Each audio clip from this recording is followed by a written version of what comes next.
Blended learning itself is a relatively new term as a concept, but we've been doing blended learning since the time of Plato, when we had books that we could take away and read on our own time. So it's existed for a while, we just didn't call it blended until recently. Blended learning, according to the Ohio Department of Education, is online learning that takes place in a physical school and gives students some control and variation over time, place, path, and pace. The standard that you're looking at is how the Roman Republic was different from a monarchy, theocracy, or democracy in Athens. So first thing I would start is break that apart. It's giving the students the flexibility and the teachers the opportunity to give the students more ownership of the classroom as well, to personalize their learning for them.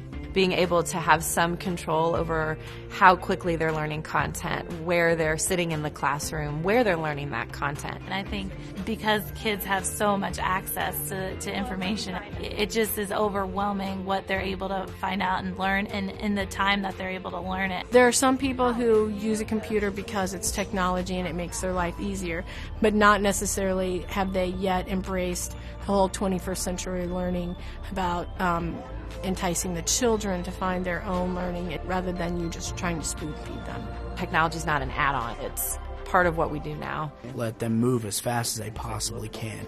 Move on past stuff they already know to get to something special. Have opportunities to take college classes as opposed to basic high school courses over and over and over. I just think it's the way things should be. No longer can we slow down students for the sake of other students. Blended learning just is differentiation, immediately, because the students are in charge of what they can learn and how they learn it. They can identify different ways in which they learn best. Blended learning is something that emerged during the past 2 decades when we could combine online experiences and activities with face-to-face. That's basically what it is. It's a combination of both, and there are many ways to do that. Enriched virtual model is where you have most of your content online. You're an online student for a class or many classes, but you come to the school or some learning institution to meet with an instructor when needed. The flex model is really more what you would see in schools that are looking at a whole school culture shift around blended learning, where the students are controlling their schedules, the students are really controlling what they're taking, and they're taking the majority of their content online. And then they can go into workshop time, lab time, or the classroom to work with more of an education coach or a teacher as a coach, as a workshop guide to help them through projects. They may just need to see me once, twice in a day, 3 times in a day, but that's the beauty of the model, is that if I have the space, they can see me 3 times in one day. And you may not necessarily see that in a traditional model. You have names that we hear, like the a la carte model, where students pick from a buffet a couple of online courses that can supplement what they're learning in their face-to-face classes.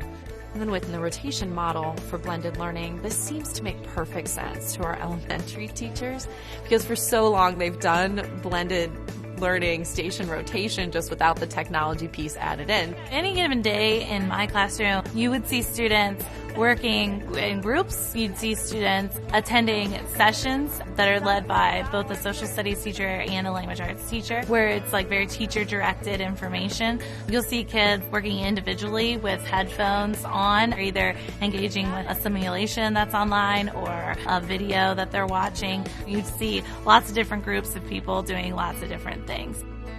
Each of those models of blended that you may encounter, whether it's rotation or flipped or virtual enriched model or whatever you encounter, flex models, they all assume almost a different level of control over the instructor and the students in some ways. Letting the students have some control over what's happening can be really difficult for teachers. It can be very hard to shift from that I'm the authority, I'm in control, to I'm still the authority, but I'm more of the coach. I love the analogy of using the concept of coach in education, because that's kind of the shift in 21st century learning, is that teacher is no longer the holder of all knowledge, no longer the sage on the stage.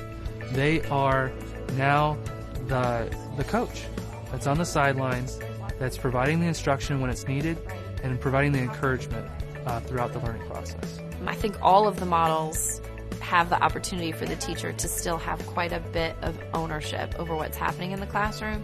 You're just sharing that ownership with your students. Initially, yes, it was very difficult to kind of take a step back as the teacher. However, I found, though, that kids become so much more engaged in the content and what they're learning. The information that they're able to access and what they're able to find and the connections that they're able to make is beyond what I think any teacher would ever expect, and that happens every day, which is really exciting. You can create whatever models or names you really want to create.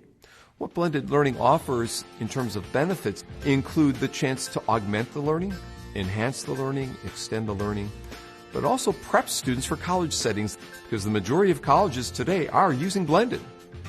Make no mistake, you are getting them ready through whatever blended learning approaches you're using for more self-directed activities that they're going to have to experience, not just in college, but when they get into the work world. So blended is really part of a cultural trend, a societal trend that schools are tapping into today to enhance the learning for that class, but it's something much bigger than that.